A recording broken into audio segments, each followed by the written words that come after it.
Bonjour tout le monde.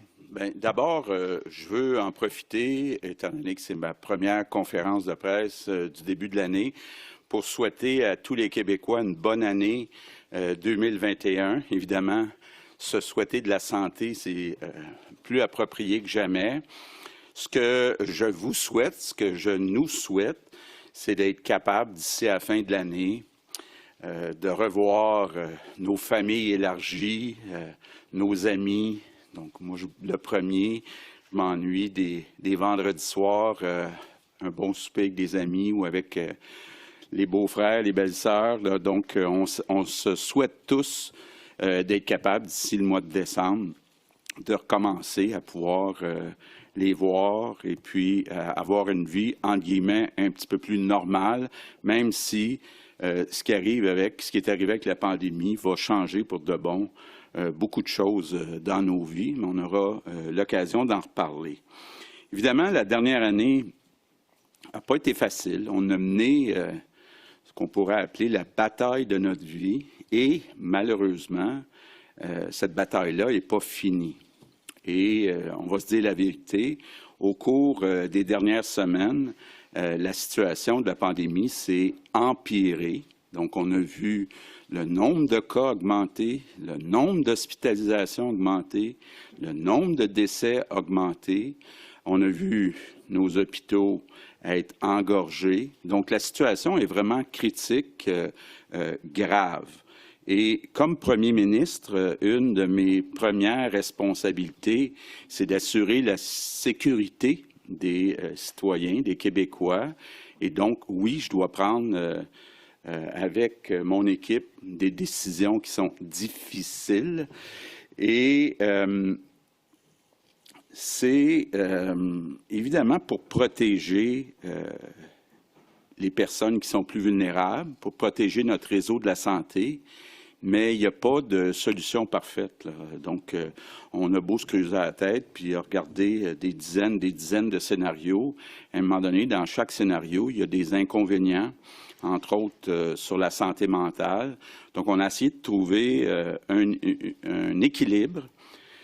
La première chose qu'on s'est demandé, puis je suis certain que c'est peut-être la question que beaucoup de Québécois se posent aujourd'hui, c'est pourquoi? Pourquoi, avec tous les efforts qu'on a faits, entre autres dans les 2 dernières semaines, pourquoi, avec les écoles fermées, la plupart des entreprises fermées, comment ça se fait qu'il y a autant de nouveaux cas à chaque jour? Puis la réponse est un peu dure. C'est que ça s'est passé beaucoup dans les maisons. Donc, il y a beaucoup de gens, entre autres, des personnes plus âgées, des personnes plus vulnérables, qui ont été contaminés dans leur maison, puis ils se sont retrouvés à l'hôpital.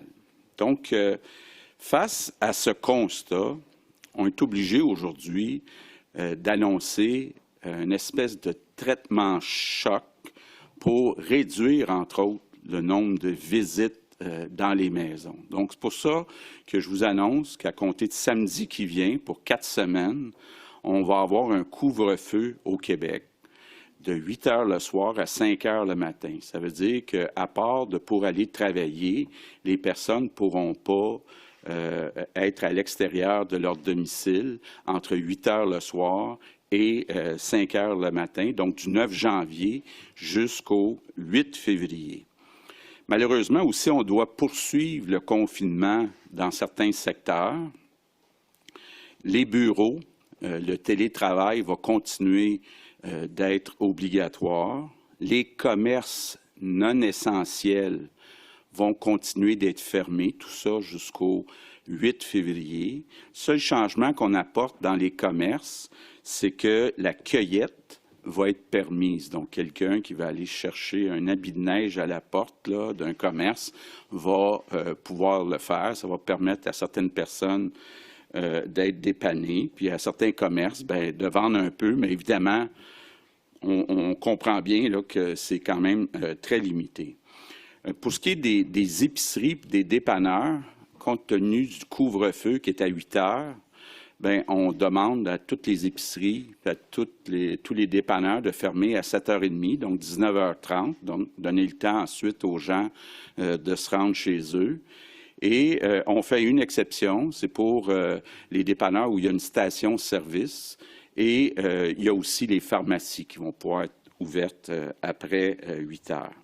Malheureusement aussi, les restaurants, gyms, théâtres, cinémas vont rester fermés aussi jusqu'au 8 février. Donc, quand on dit qu'on donne un électrochoc, c'est vraiment pour 4 semaines. C'est une période qui devrait permettre de faire une différence. Peut-être précision importante, là, parce que on a eu des appels d'un dernier jour, d'un dernières heures, les tournages pour les films, pour les séries télévisées, étant donné qu'ils sont encadrés avec des consignes, vont pouvoir se poursuivre. Je pense que c'est important, ne serait-ce que pour se divertir, que ces séries-là se poursuivent.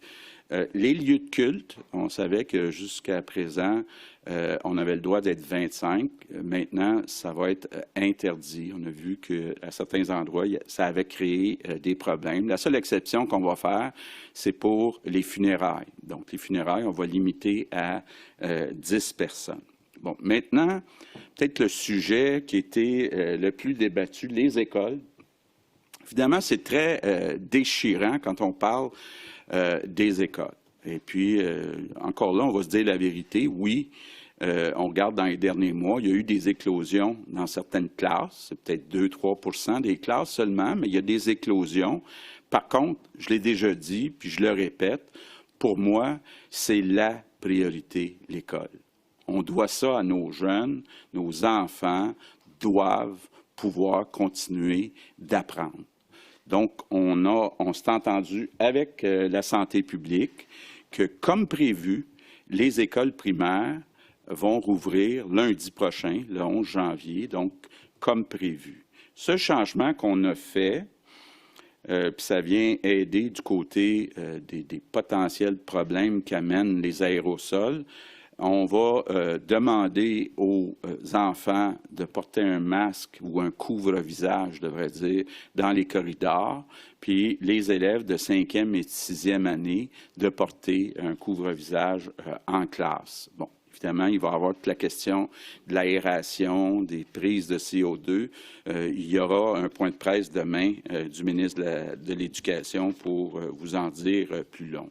Pour les écoles secondaires, étant donné que c'est possible de bien faire de l'enseignement en ligne, ce qui est beaucoup plus difficile au primaire, on a convenu de faire une semaine de plus d'enseignement en ligne. Donc, les cours dans les écoles secondaires vont reprendre le 18 janvier. Mais là, le gouvernement va fournir 2 masques de procédure, exactement comme celui que j'ai actuellement, par jour à chaque élève puis chaque enseignant, donc dans toutes les écoles secondaires au Québec.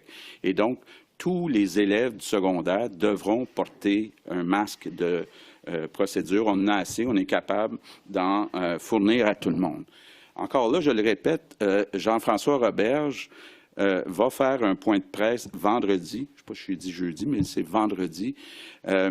Donc, après-demain. Et puis, on a beaucoup travaillé dans les derniers jours, dans les dernières semaines, sur 3 sujets. D'abord, le tutorat pour les enfants qui ont des difficultés. Puis, évidemment, ces enfants-là, en ayant manqué du temps de présence en classe, ont peut-être encore plus besoin d'aide qu'à l'habitude. Il y a un deuxième sujet qui touche à toute la réorganisation scolaire, entre autres la pondération des examens, le contenu pédagogique. Donc, ça, c'est la deuxième section. Puis la troisième section, ce sont des mesures d'aide que Jean-François va annoncer pour les enfants qui ont des problèmes de santé mentale. On le sait, le fait que les enfants ont été plus isolés, puis bon, vivent une vie qui est assez spéciale depuis 10 mois. Il y aura donc des mesures qui vont être ajoutées. L'autre mesure aussi qui touche indirectement à nos élèves, toute la question des bibliothèques municipales. Bon, d'abord, c'est important, c'est pas tout le monde qui le savait, là. Déjà, c'est permis d'aller à la bibliothèque municipale emprunter des livres. Par contre, ce n'était pas possible d'aller étudier à la bibliothèque. Là, on va permettre, tout en respectant les distanciations, d'aller étudier dans les bibliothèques municipales. L'objectif, entre autres, qui est visé, c'est de permettre aux enfants qui n'ont pas à la maison Internet haute vitesse d'y avoir accès dans les bibliothèques municipales. D'avoir aussi, dans certains cas, une place tranquille pour étudier, pour lire.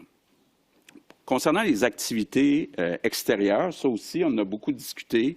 C'est un équilibre qui est fragile entre la santé physique et la santé mentale. Donc, on a choisi de laisser possible, donc c'est permis, toutes les activités individuelles. Donc, on ne veut pas, par exemple, des leçons de ski, ça ne sera pas possible, mais faire du ski alpin, prendre une marche, faire du ski de fond, aller patiner, là, sans que ce soit des équipes organisées, ça va être possible d'être fait.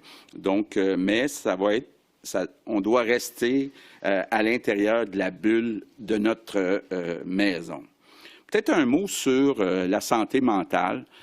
Très conscient, là, je viens d'en parler, que les mesures ont un impact négatif sur la santé mentale. D'ailleurs, c'est pour ça, entre autres, qu'on veut garder des activités à l'extérieur. Mais je veux juste vous dire, le ministre Lionel Carman a travaillé très fort depuis le début de la pandémie. On a ajouté plus de 300 employés et les listes d'attente diminuent. Donc, n'hésitez pas à demander des services, là, tout le monde, je ne parle pas juste des jeunes, qui ont des difficultés de santé mentale. Donc, maintenant, je veux vous parler des personnes de 65 ans et plus. Bon, moi, j'ai 63 ans, donc bientôt, je vais me sentir visé. Puis, je ne veux pas stigmatiser les personnes de 65 ans et plus, mais vous allez le voir tantôt, Christian a un tableau, entre autres, là, qui est très parlant. Vous avez sûrement déjà entendu parler de la règle du 20-80. Elle s'applique dans notre cas ici. Les personnes de 65 ans et plus représentent 20 de la population au Québec, mais représentent 80 des personnes qui sont hospitalisées à cause de la COVID. Donc, c'est factuel. Si on veut faire des efforts pour réduire les hospitalisations, pour réduire les décès, il faut beaucoup mieux protéger les personnes de 65 ans et plus. Donc, ce que ça veut dire concrètement, là, puis je lance un appel d'abord aux personnes de 65 ans et plus, c'est pas de brimer vos libertés, mais c'est important le plus possible de rester à la maison, de ne pas prendre de chance. Puis je m'adresse aussi à tous ceux qui n'ont pas 65 ans, s'il vous plaît, faites attention. Ce n'est pas le temps de prendre des risques et d'aller peut-être contaminer votre mère, votre grand-père. C'est facile, on l'a vu, là, on a 2500 et plus nouveaux cas par jour, donc le virus se transmet très facilement. C'est beaucoup transmis dans les maisons. Donc, soyez hyper prudents. On doit faire un effort spécial pour les 4 prochaines semaines auprès des personnes là, qui ont 65 ans et plus. Puis, entre autres, je veux le préciser, je comprends que dans certains cas, pour des raisons pratiques, les grands-parents, ça va leur arriver de garder un enfant, garder un petit enfant, c'est pas une bonne idée. C'est pas une bonne idée parce que les enfants, bon, oui, ont beaucoup moins de risques d'avoir des conséquences graves, mais peuvent transmettre le virus à leur grand-mère, à leur grand-père. Donc, c'est pas une bonne idée de faire garder les enfants par des personnes de 65 ans et plus. Donc, ce qu'on demande finalement aux Québécois, c'est de dire, à part le travail, à part d'aller à l'école, à part d'aller se nourrir, il faut rester à la maison. On peut aller prendre une marche, là, puis c'est possible de le faire avant 8 heures. Là, quand j'entends des gens dire « Ah, ben je pourrais plus prendre ma marche. » Là, écoutez, là, si vous voulez travailler un petit peu plus tard, vous travaillerez après 8 heures, mais à la maison. Mais je pense que c'est possible, c'est souhaitable d'aller prendre une marche. Mais c'est important dans les 4 prochaines semaines, de donner un effort. On parle vraiment de sauver des vies et de sauver notre système de santé. Peut-être un mot sur les policiers. Bon. D'abord, je vais être très clair. Geneviève Guilbeault va faire un point de presse demain pour expliquer en pratique ce qu'elle demande au corps policier. Mais ce qu'on demande aux policiers, c'est de faire respecter les consignes. Donc, ça veut dire que les personnes, par exemple, qui seraient à l'extérieur de la maison le soir, après 8 heures, sans raison, pourraient avoir une amende entre 1 000 et 6 000 $. Puis on a demandé aux policiers, parce que je pense que si on veut que les Québécois respectent les consignes, il faut envoyer un message clair que les autres Québécois, que les voisins, que les autres ailleurs dans les autres régions, font la même chose. Eux autres aussi respectent les consignes. Puis s'ils ne le font pas, il y a des conséquences. Puis je vais en profiter pour remercier les policiers. Les policiers là, sont vraiment des alliés importants dans la lutte contre le virus. Puis depuis 10 mois, sont au front jour après jour, font un travail qui n'est pas facile, mais on a besoin de les appuyer. En tout cas, moi, j'ai besoin des policiers, puis le Québec a besoin des policiers pour être capable de réussir ce traitement choc dans les 4 prochaines semaines.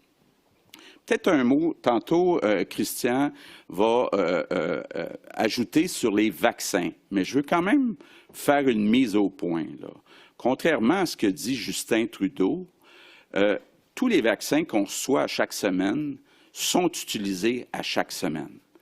Quand Justin Trudeau nous dit on va envoyer aux provinces 1,2 million de doses d'ici la fin janvier, ça c'est pour toutes les provinces. Ça veut dire 233 000 doses pour le Québec. D'ici la fin janvier. Nous, on est capable d'utiliser ça dans une semaine. On est capable d'en faire 250 000 dans une semaine. Donc, il n'y a pas de problème. Là, on pourrait vacciner 4 fois plus de personnes que ce qu'on fait actuellement, mais on n'a pas assez de doses.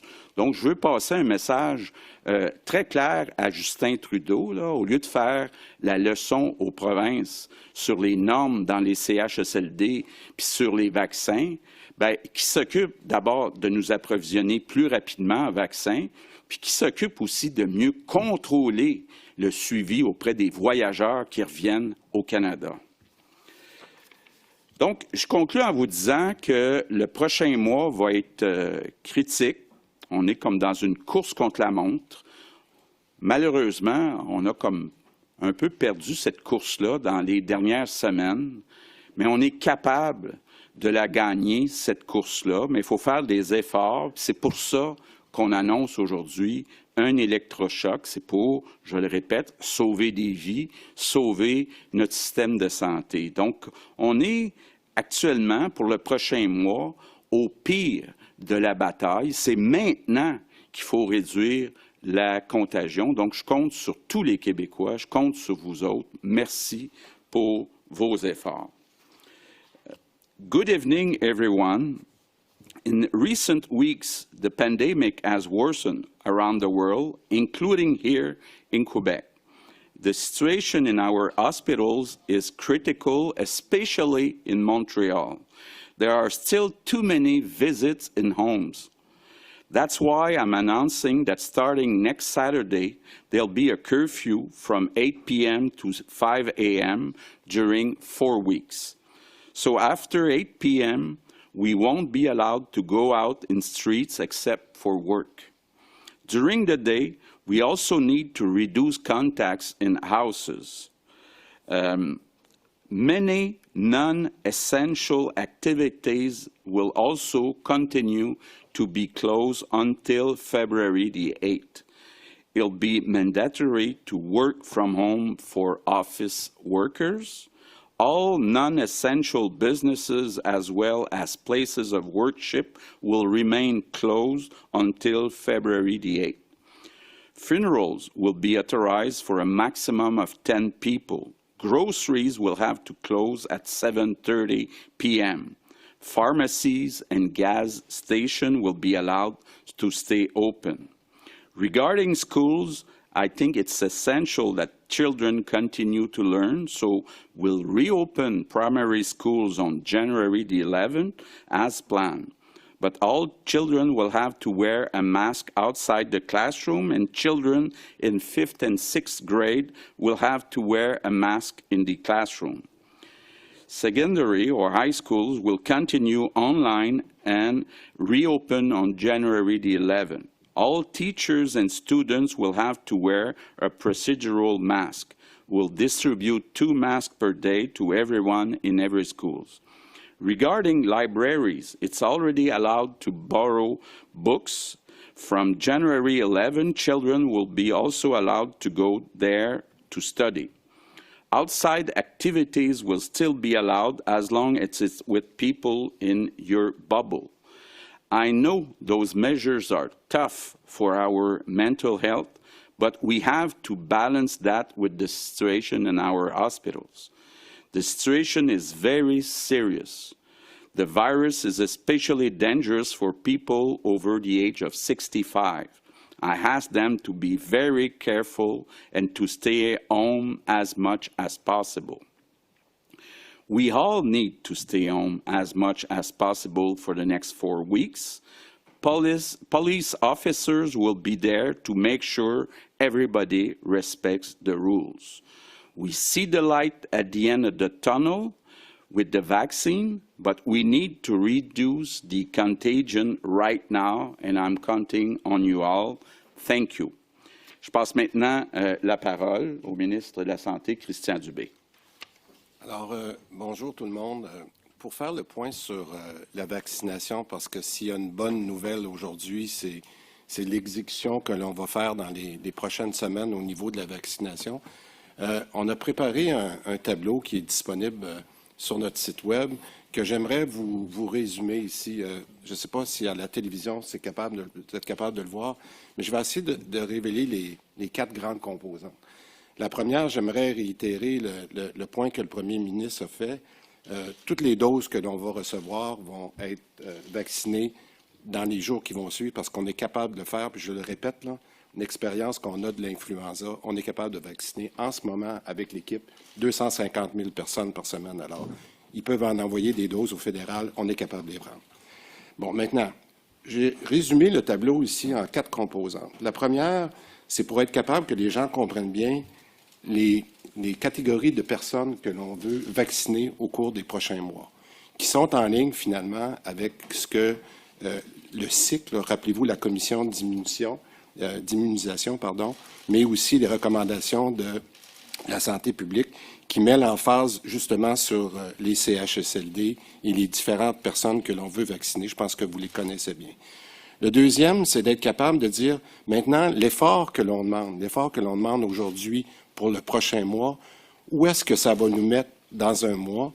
Alors, j'irai tout de suite en vous montrant que si vous prenez le fait qu'on aurait vacciné la totalité des personnes en CHSLD, qui sont nos plus vulnérables, une bonne portion des gens qui sont dans le réseau de la santé, plus une portion très importante des RPA, des résidences pour personnes âgées, je m'excuse, ça veut dire qu'au 8 février, on aurait déjà vacciné 250 000 personnes.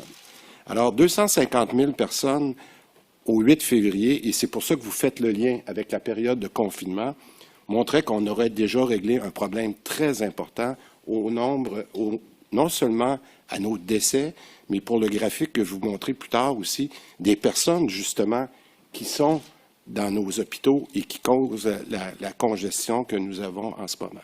Alors, ce qui est intéressant de noter, puis je terminerai là-dessus, c'est que lorsqu'on va suivre, puis je pense que c'est important pour la population, puis je le répète, c'est pour ça que je pense que le premier ministre a mis le message, non seulement on est capable de vacciner, mais on peut en prendre plus. Et ce que je voudrais rassurer la population, c'est que chaque dose qui est montrée par le fédéral, qui va nous être rendue disponible, on va les indiquer à chaque semaine sur notre site Web, puis à tous les jours, comme on a commencé à le faire depuis le début, depuis la première journée de vaccination. Et je le répète, on va mettre à jour le chiffre que vous voyez ici, là, qui, en date d'hier soir, à la vaccination qui a pris fin à la fin de la journée, on avait déjà 38 personnes qui étaient vaccinées.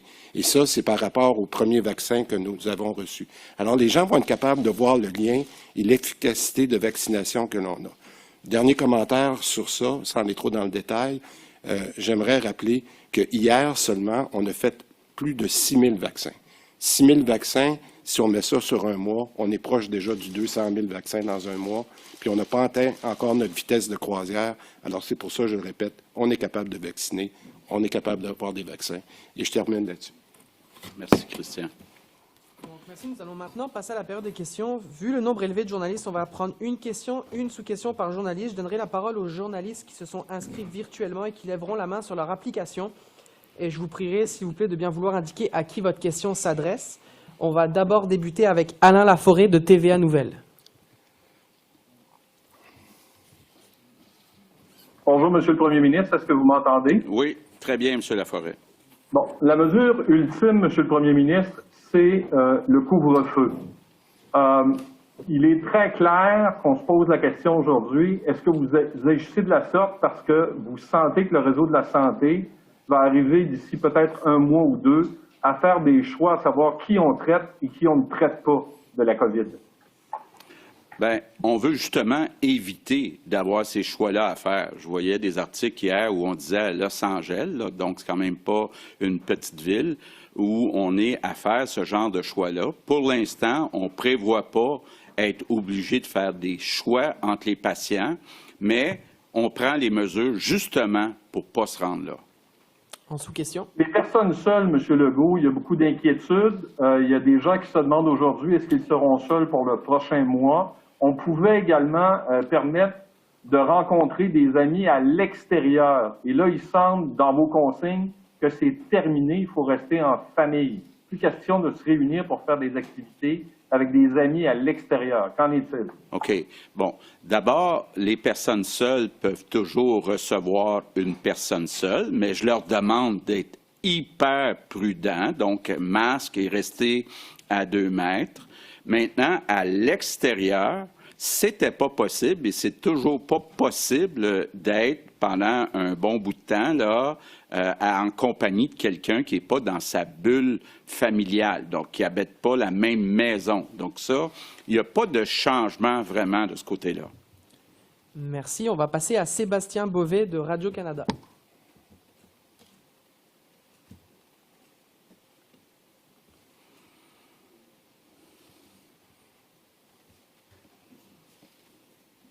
Ah, bonjour, messieurs. Est-ce que vous m'entendez bien? Oui, on vous entend bien, M. Beauvais. Très bien. Excusez-moi, j'étais sur mute. C'est un classique de 2020. J'aimerais connaître la science derrière l'efficacité du couvre-feu.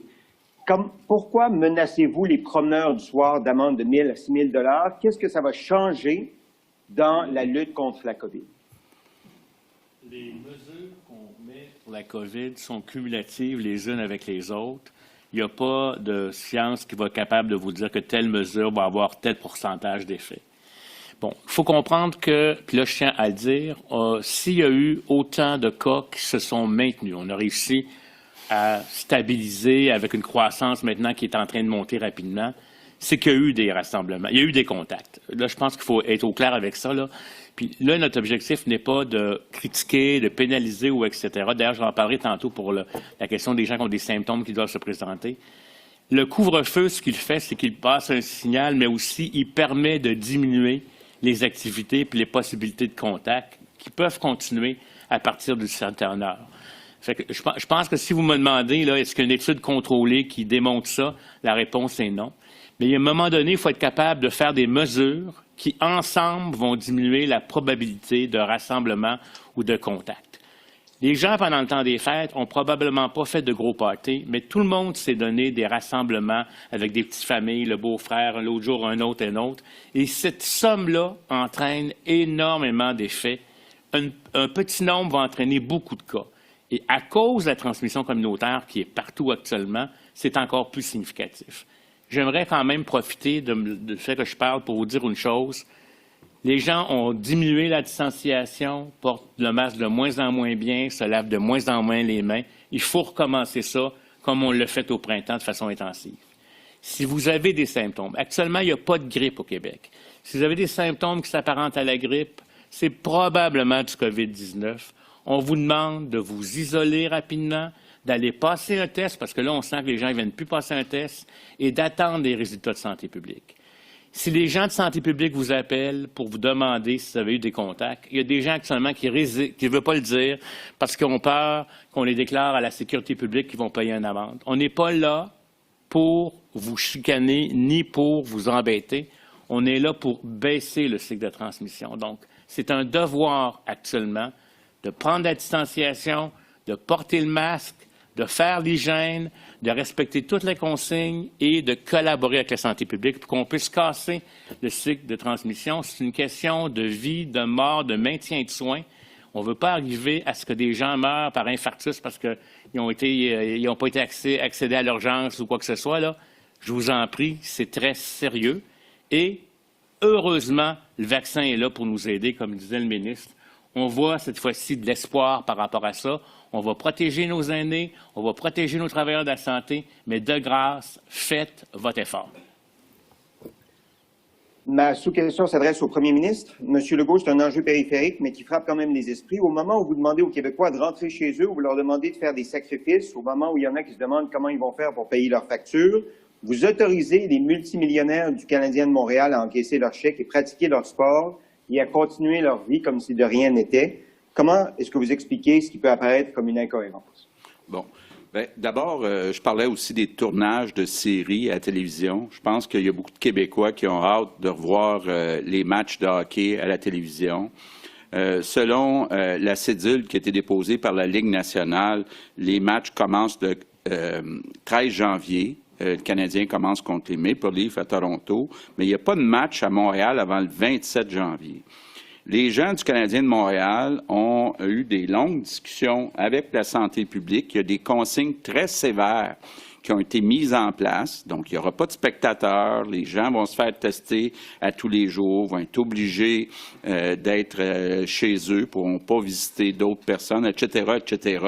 Donc, moi, je pense que les Québécois souhaitent avoir des émissions de télévision, souhaitent avoir des matchs de hockey. C'est fait d'une façon complètement sécuritaire. Puis, bon, ils ont les moyens pour être capables de se payer cette sécurité-là. On va passer à Geneviève Lajoie du Journal de Montréal. Bonjour, m'entendez-vous? Oui, très bien. Bonjour, Monsieur Legault. Écoutez, je ne vous ai pas entendu sur deux secteurs très importants, c'est-à-dire la construction et le secteur manufacturier. Deux secteurs où les éclosions ont été il y a eu beaucoup d'éclosions dans les derniers mois. Donc, je veux savoir qu'est-ce qui se passe avec ces deux secteurs névralgiques. OK. Ce qu'on fait avec le manufacturier puis la construction, bon, d'abord, il faut comprendre qu'au printemps, le Québec est à peu près le seul endroit au monde qui a fermé ces deux secteurs-là. Ni en Ontario, ni dans les autres pays, c'était fermé. Ça, c'est la première chose.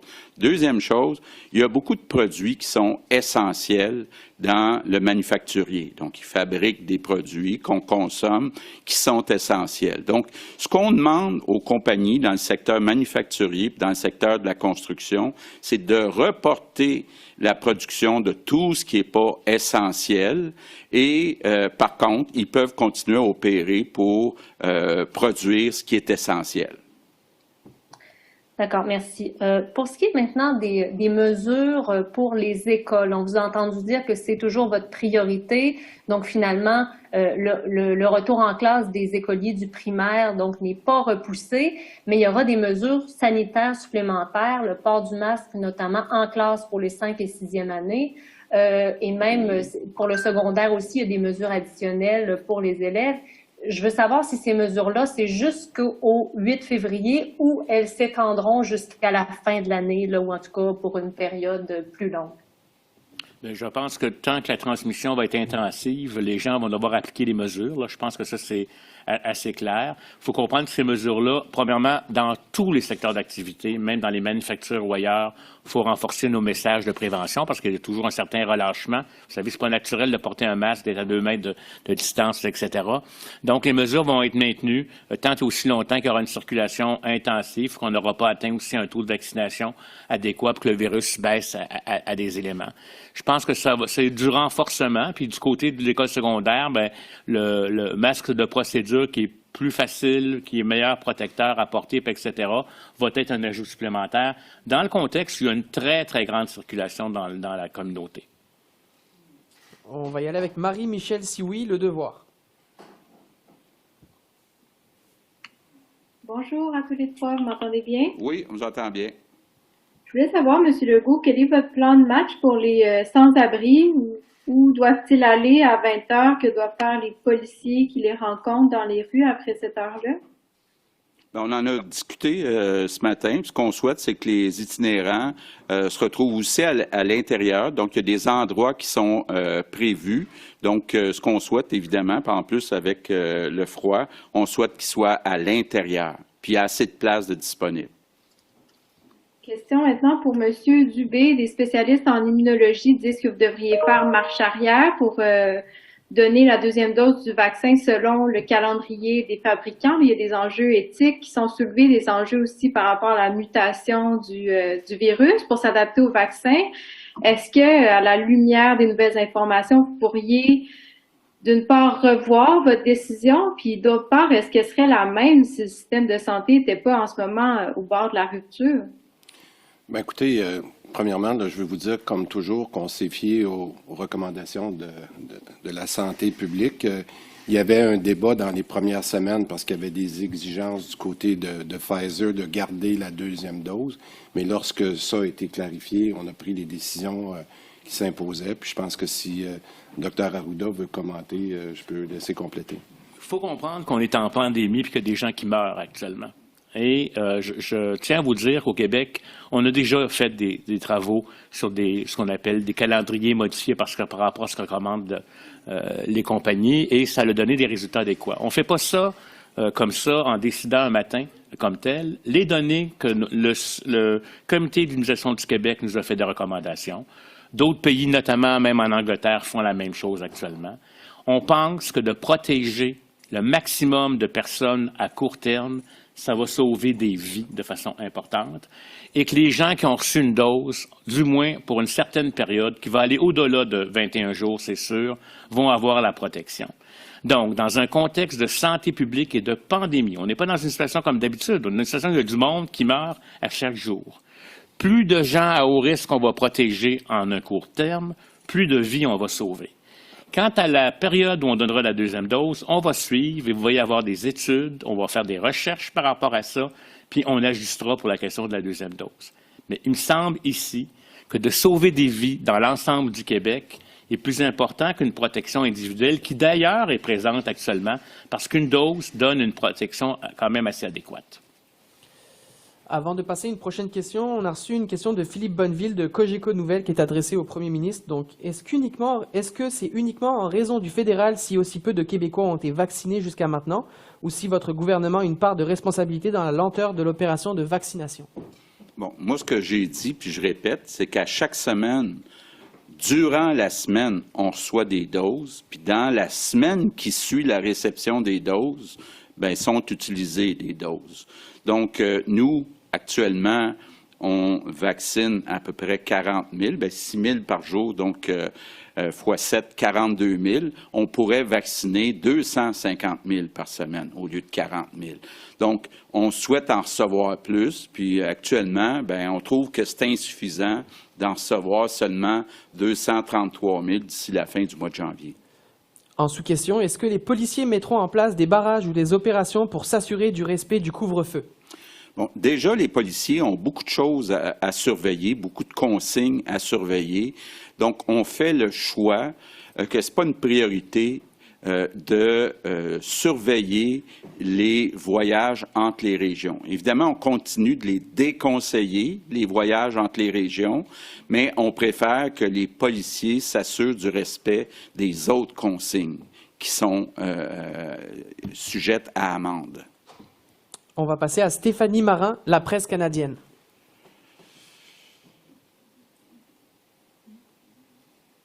Bonjour, messieurs. Est-ce que vous m'entendez? Oui, très bien. Fantastique. Alors, monsieur le Premier ministre, ma première question, si j'ai bien compris, le couvre-feu va être imposé dans l'ensemble du Québec. Or, la situation de toutes les régions n'est pas la même. Sur la Côte-Nord, par exemple, j'ai remarqué qu'au cours des 3 derniers jours, il y a juste eu un seul cas de contamination à la COVID-19 qui s'est ajouté. Alors, pourquoi ne pas procéder région par région selon leur situation particulière? Bon, la seule région qui va être exclue, c'est le nord du Québec. Quand on regarde les différentes régions actuellement, puis qu'on regarde les capacités hospitalières, on considère qu'il y a du risque actuellement dans toutes les régions. Donc, on ne considère pas qu'il devrait y avoir des mesures différentes, sauf pour le nord du Québec. D'accord. Puis ma seconde question, c'est en lien avec le couvre-feu toujours. Il n'y a pas juste les employés d'épicerie puis de dépanneurs, il y a toutes sortes de travailleurs au Québec qui terminent bien après 20 heures, des employés du réseau de la santé, le transport en commun, etc. Est-ce que ces gens-là vont devoir être munis d'une lettre de leur employeur pour prouver à un policier qui va peut-être les arrêter qu'ils ont le droit d'être dehors parce qu'ils reviennent de leur travail puis qu'ils rentrent chez eux? Oui. Bon, d'abord, oui, vous avez raison. Il y a plusieurs travailleurs, par exemple les travailleurs du secteur des transports en commun, qui travaillent après 8 heures, qui vont pouvoir circuler après 8 heures PM. Pour l'instant, il n'y a pas de document, mais on travaille actuellement à mettre en place un document pour faciliter le travail des policiers. Mais dès samedi, les policiers vont pouvoir arrêter des personnes qui circulent après 8 heures puis leur poser des questions.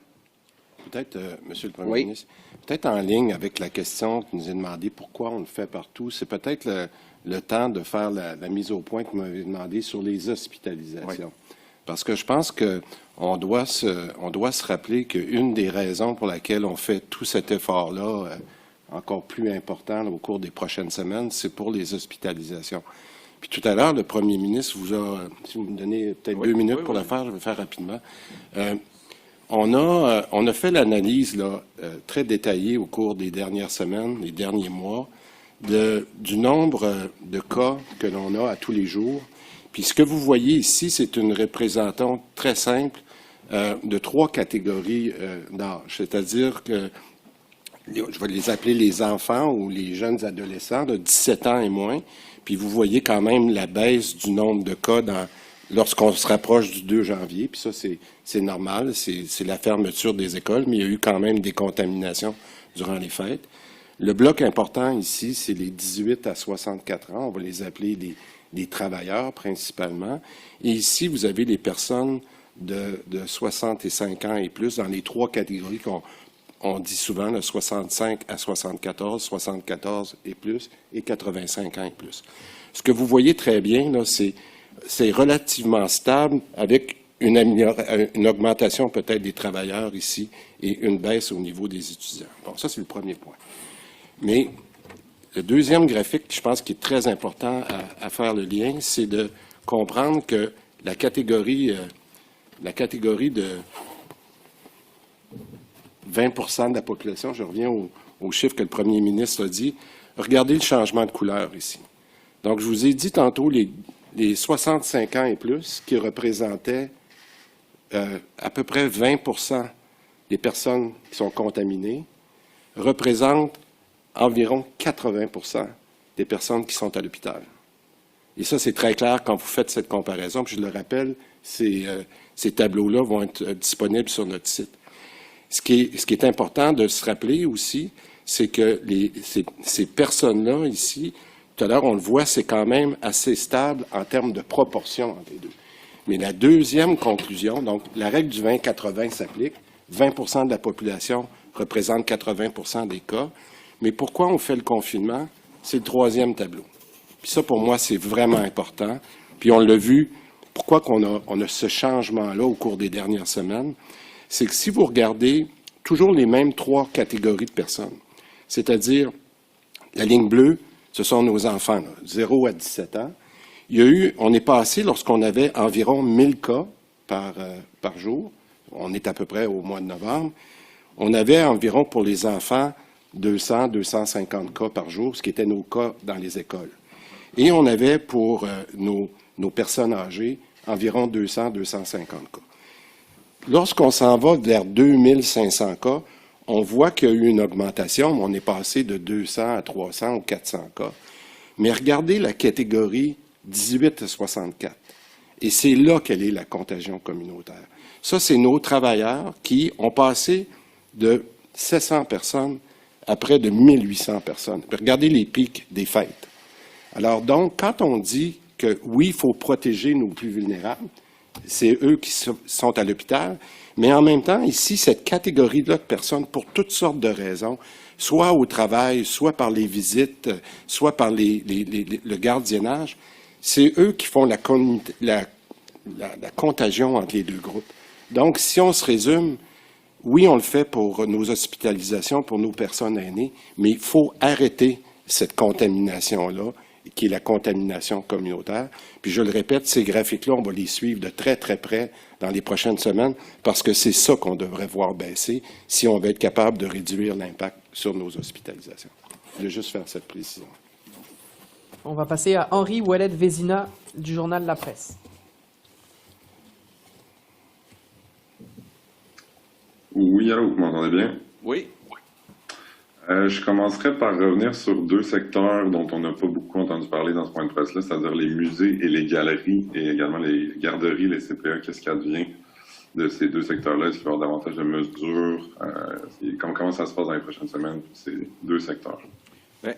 Musées vont continuer d'être fermés, les garderies vont continuer d'être ouvertes. Donc, il n'y a pas de changement dans ces deux secteurs-là.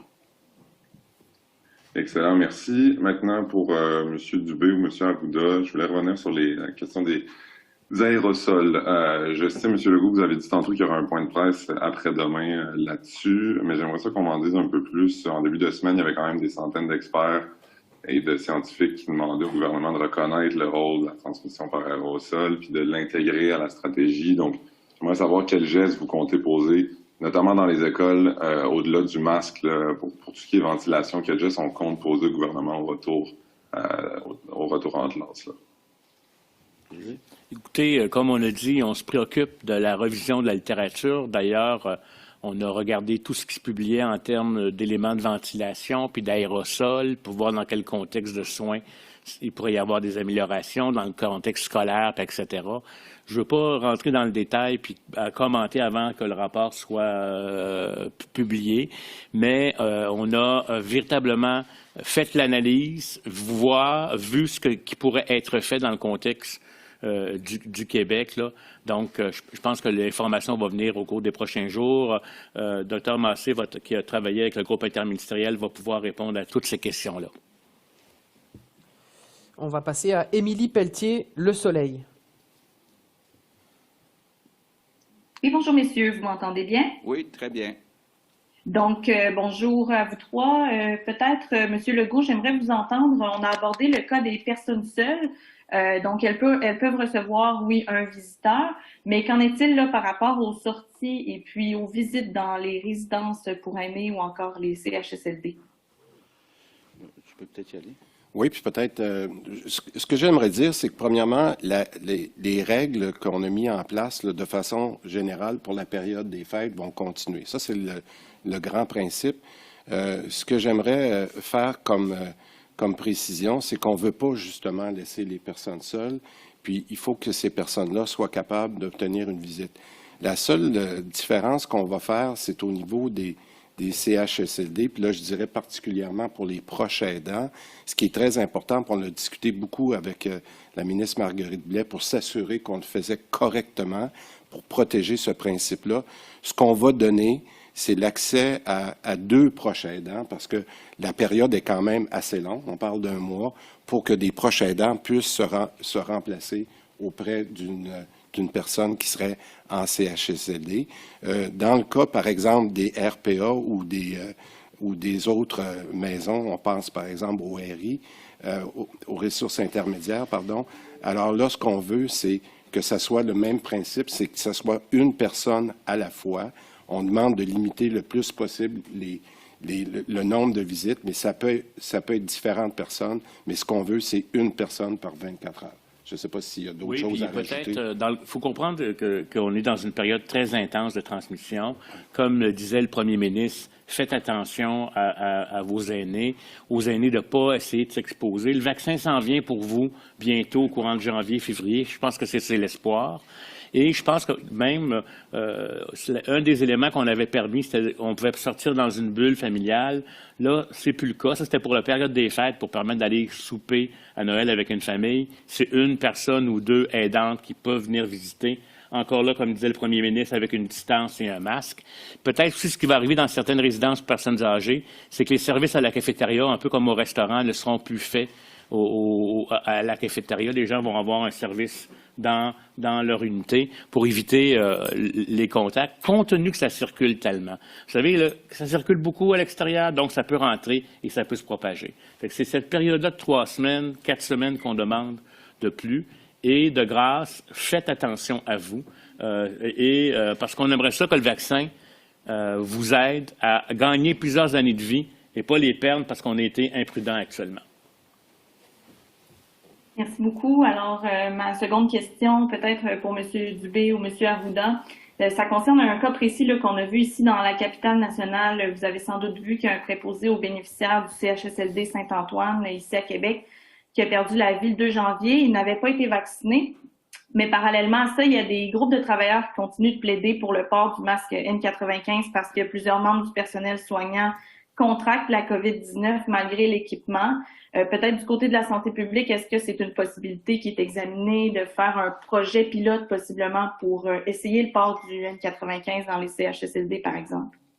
Comme je vous l'ai dit, il y a un rapport qui va sortir sur la question des aérosols, de la transmission, des éléments de ventilation, puis des recommandations ce qu'on appelle nos comités de prévention des infections nosocomiales, qui vont nous donner les éléments. Si jamais il y avait des usages différents ou améliorés d'utilisation, il faut juste comprendre que N95 est habituellement recommandé dans des situations où il y a des aérosols. Le N95 est excessivement difficile à porter toute la journée, mais on va bien entendu adapter nos pratiques si c'est nécessaire selon les avis des experts qui sont en cours actuellement, qui vont rentrer au cours des prochains jours. Parfait. On va passer à François Carabin du journal Métro. Bonjour, messieurs. Monsieur Legault, il y a actuellement 700 ou plus de 650 éclosions en milieu de travail, des éclosions toujours actives. Qu'est-ce qui explique ce chiffre, malgré que vous ayez demandé à la mi-décembre aux entreprises de procéder à du télétravail obligatoire? Bien, sur la question des éclosions, puis comme vous savez, là, c'est quelque chose qu'on suit de très proche. Dans certaines éclosions, puis notamment du côté du milieu de travail, la bonne nouvelle, c'est que c'est pas tellement maintenant le nombre d'éclosions qui est en hausse. Au contraire, je pense qu'on a une certaine stabilité. C'est le nombre de cas à l'intérieur de ces éclosions-là. Puis on pourra vous fournir des statistiques parce qu'on les suit quand même de très proche. Alors donc, ce que je vous répondrais, puis ce qu'on a, et c'est pour ça qu'il va falloir raffermir les mesures à l'intérieur des entreprises, parce que les entreprises qui suivent très bien les mesures, on le voit que lorsqu'il y a une éclosion, on est capable de limiter le nombre de cas. Et c'est ça qui est important, parce que c'est pas tellement l'éclosion comme telle, comme le nombre de cas qui vont suivre. Alors, moi, ce que je vous dirais, et après cette analyse-là qu'on a faite en détail avant de recevoir les recommandations de la santé publique, c'est maintenant de revenir, et c'est pour ça qu'on va réimpliquer la CNES, la Commission pour la santé et la sécurité de travail, pour s'assurer que sur tous les sites, que ce soit en termes de construction, en termes de manufacturiers, que nos employeurs, que ce soit des petites, des moyennes, grandes entreprises, reviennent avec les mesures pour s'assurer que les mesures sont bien suivies. Alors, ce n'est pas uniquement le nombre d'éclosions, mais les cas qui ont augmenté, et c'est ça qu'il faut surveiller. Puis je vais insister sur le fait qu'il faut redevenir très rigoureux dans notre approche au cours des prochaines semaines. Parce que, comme tout, c'est facile de relâcher puis de dire que le problème n'est pas là. Et je peux vous dire que les secteurs manufacturiers qui entraînent le plus d'éclosions, c'est des secteurs, malheureusement, qu'on ne peut pas fermer, comme dans l'agroalimentaire, dans les abattoirs, puis quand il y a tellement de transmission dans la communauté, c'est normal un peu que des cas soient même attrapés à l'extérieur et viennent dans le milieu de travail. Ce qui est important, c'est que ça ne fasse pas des flambées dans le milieu de travail. Comme dit le ministre, il y a beaucoup d'éclosions, mais des petites qui sont contrôlables. Merci. Monsieur Dubé, j'aimerais revenir à vous, s'il vous plaît, et si possible, peut-être de me montrer votre tableau, le premier que vous avez montré sur la vaccination. Certainement. Là, je le vois pas, puis j'avais de la misère à le voir plus précisément, mais j'aimerais savoir pour la première et la deuxième catégorie de priorisation, à quel moment les deuxièmes doses vont être administrées. Et si j'avais bien compris, ça semblait être en mars. Est-ce que ça dépasse pas les 6 semaines que demande l'OMS? Bon. Alors, vous avez raison. Là, premièrement, dans les gens qui ont reçu la première dose, rappelez-vous, là, avant, c'était dans la semaine du 14 décembre et du 21 décembre, particulièrement dans nos résidences de CHSLD et pour le personnel soignant. Je ne sais pas si vous le voyez, là, mais encore une fois, je le répète, ça, c'est disponible sur notre site Web.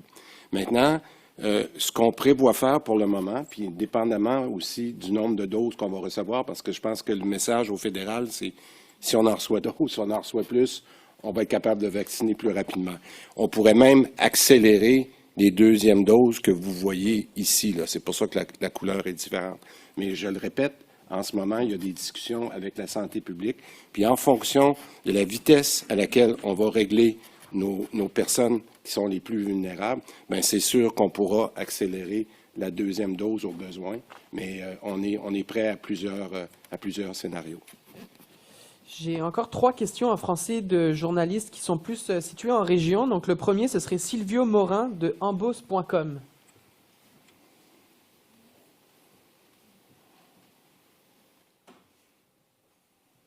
Oui, allô, est-ce que vous m'entendez? Oui. Bonjour, Silvio Morin, chef des nouvelles d'embos.com. Bonjour, M. Morin. Ma question s'adresse à vous, Monsieur le Premier ministre. Sur la question, je reviens sur la question du couvre-feu et est-ce que vous avez dit que est-ce qu'il va y avoir des formulaires ou est-ce qu'il va y avoir des moyens de se préparer à l'avance pour qu'à partir de samedi, par exemple, nous les médias, s'il arrive un feu à 21h sur le boulevard Lacroix, Saint-Georges, qu'on puisse faire notre travail, est-ce que, et pour d'autres gens de la population, est-ce que c'est déjà prêt, ces choses-là? Est-ce que c'est quelque chose qui va être prévu? Sinon, on risque peut-être d'avoir des foires d'empoigne avec les policiers si on se fait intercepter. Non, je pense que les policiers vont être compréhensifs, mais vont exiger des bonnes raisons pour que les personnes soient à l'extérieur après 8 heures le soir. Mais on regarde la possibilité, ça ne sera pas prêt samedi, d'avoir des documents pour faciliter, accélérer le travail des policiers. Je continue dans le même sens. Vous ne l'avez pas dit, peut-être que c'est une évidence, mais je vous pose la question. Est-ce que nous, les médias, on est toujours considérés comme un service essentiel? Est-ce qu'on va pouvoir continuer à faire notre travail sans entrave? Bien oui, les journalistes sont un service essentiel. OK. C'était juste pour m'assurer qu'on ne soit pas dans le trouble et dans l'illégalité. C'est beau. On va passer avec François Munger de Mediat.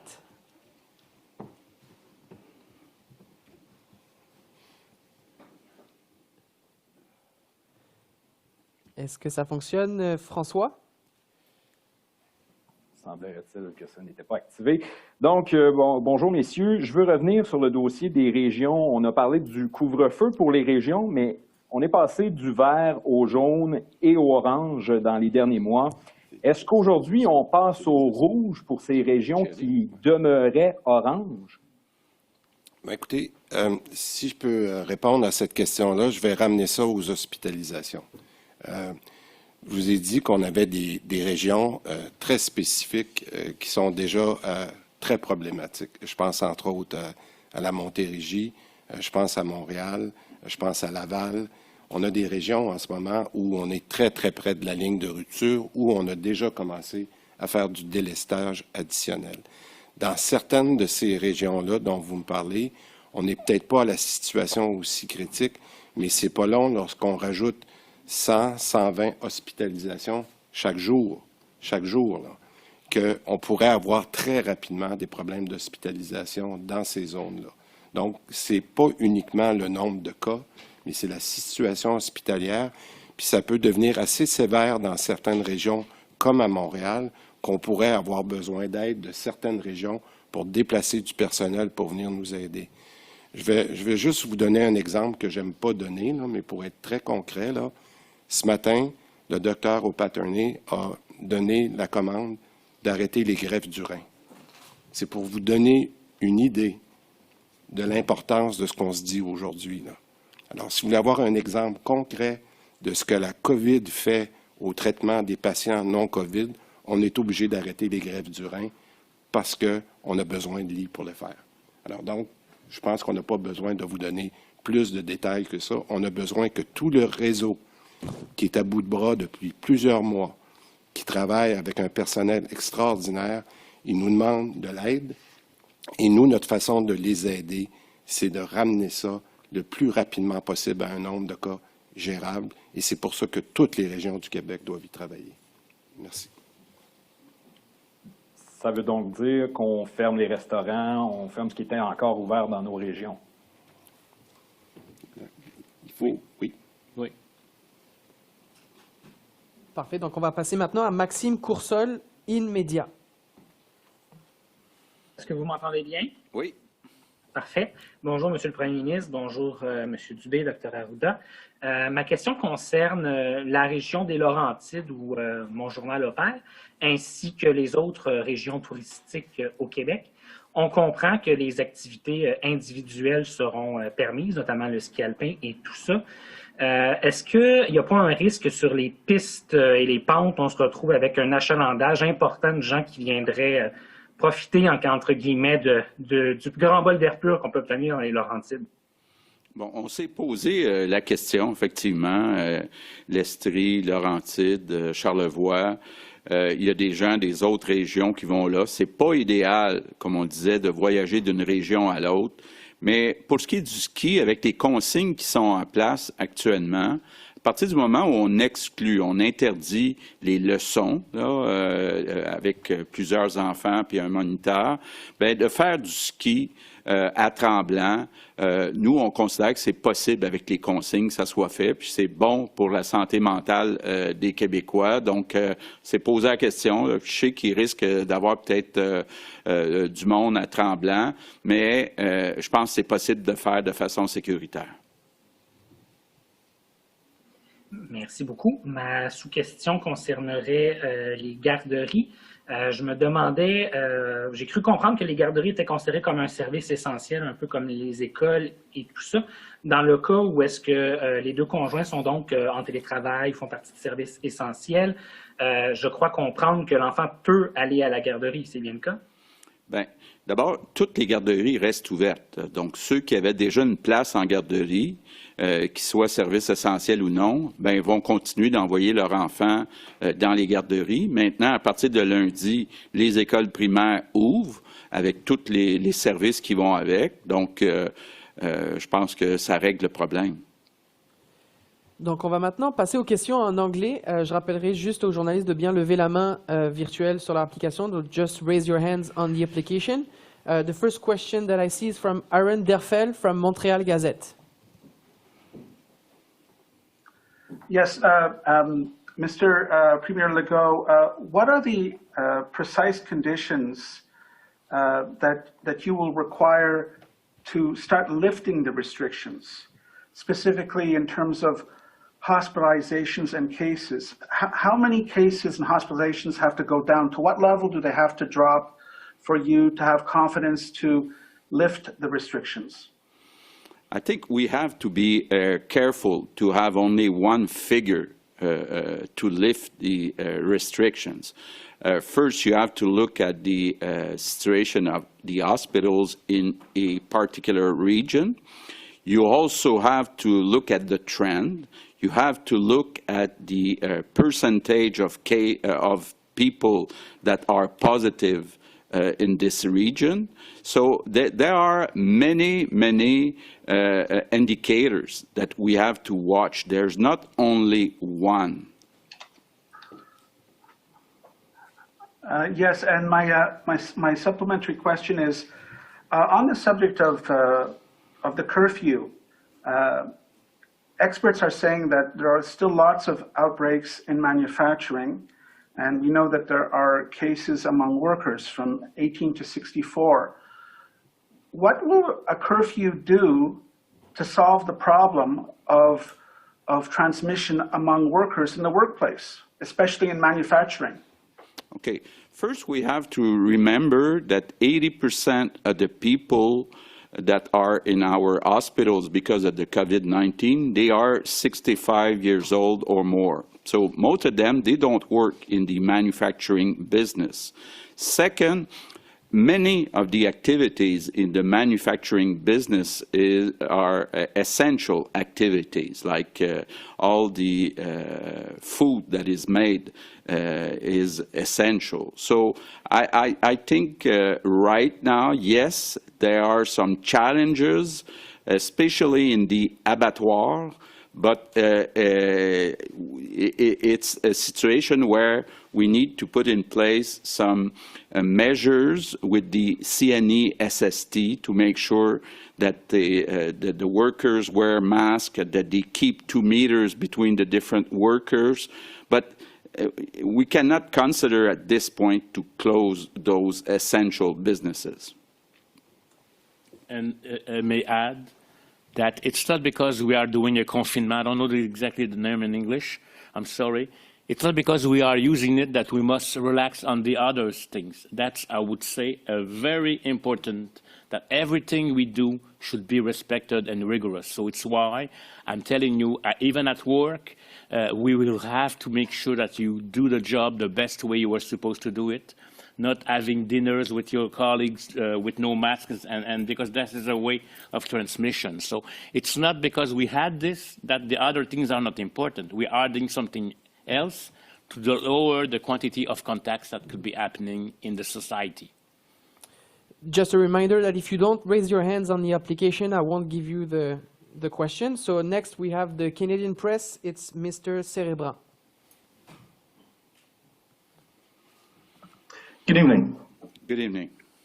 Do you worry that, I've spoken to some, I think many people have spoken to experts that say, the problem is, in factories. I spoke to one expert today who said he doesn't believe it's possible for gatherings in homes to be responsible for 2,500 cases a day in Quebec. Do you worry that we're going to get into a situation where we impose these strong measures and we don't get the results we'd like to see? But I want to repeat what I said before. Right now, 80% of the people in our hospitals because of the COVID, they are 65 years old or more. So we cannot consider that most of them are working in the manufacturing business. Some of them work in manufacturing businesses, but there are some essential services. I think that we really have to be very careful when we meet people over 65 years old. And for my follow-up, there was some mention earlier that factories would be asked to postpone non-essential activities. Can you explain sort of who's going to decide that and how that's going to work? We did it during the spring. I think it will be a discussion between public health and the different companies and the CNE SST. I don't expect much problem on that. Donc, on a une dernière question de CBC. C'est Simon Nakoneci qui nous l'a envoyé. Il ne peut pas participer à la période de questions, malheureusement. Je vais vous lire la question en français, mais la réponse doit venir en anglais. Donc, la question est la suivante. Il y a différents docteurs et des experts qui ont dit qu'il fallait adopter des mesures plus strictes depuis des semaines, si ce n'est pas des mois. Depuis septembre, vous avez annoncé notamment le défi 28 jours. Il y a des milliers de Québécois qui ont été hospitalisés. Il y en a beaucoup qui sont morts aussi, des milliers. Donc, pourquoi est-ce que vous n'avez pas annoncé ces mesures-là plus tôt? I think that nobody in the world forecasted the actual situation. I think that we were one of the places in the world where we have the most restrictions. We had to go gradually, and right now, today, we announce more measures. We're, again, one of the first to put in place these kind of measures. So I think that if somebody had the possibility of seeing that we would have 2,500 cases a day today, they are a magician. Et finalement, on a une dernière question de Gloria Enriquez de Global News qui vient de lever sa main sur l'application. So, Gloria, your question? Good evening. How many more people will be vaccinated by February 8th, and will they have one dose or both doses? First, they'll have a single dose, and by February the 8th, the target is to have approximately 250,000 people vaccinated. Thank you. And my second question is, a pediatrician at the Montreal Children's says the number of tests is overwhelming and of great concern. What do you think about his post showing boxes upon boxes of tests waiting to be analyzed? Is it too little too late now? I apologize. I'm not sure if I understood correctly your question. Would you mind repeating it, please? Yes. A pediatrician at the Montreal Children's says the number of tests is overwhelming and of great concern. What do you think about his post showing boxes and boxes of tests waiting to be analyzed? Do you think that these measures are coming a little too late? No, first of all, we had the capacity to go even to 40,000 tests. Recently, even in Christmas time, it goes lower to 20,000 tests sometimes. So we have a capacity, and when there is more, we still have a small backlog, but by 1 day or two, it's eliminated. So I think, and unless I would tell you, and we always prioritize the ones which have a higher risk of being positive. So actually, the testing capacity is not an issue based on the data that we have every day. Sometimes when there is a big peak of tests in 1 day because people present, there could be, we'd say, more tests waiting for analysis. But most of the time, by 48 hours, they have been tested. So we need probably to see what is exactly that comment that you had. But maybe to give you ballpark figures, we right now analyze about between 25 and 35,000 a day. We have a couple of thousand of backlog, and we're doing more per capita than the Ontario and most of the places. So I don't see what you referred to. Can I just add one thing? I just looked at our statistics, and the backlog as of this morning was 1,400. Which is very low. 1,400 means that we will clear those tests in the next day. So the backlog is normal. Merci beaucoup. C'est ce qui met fin à la conférence de presse. Merci tout le monde. Bonne soirée. Merci. Prenez soin de vous. Faites attention. 1 mois. OK.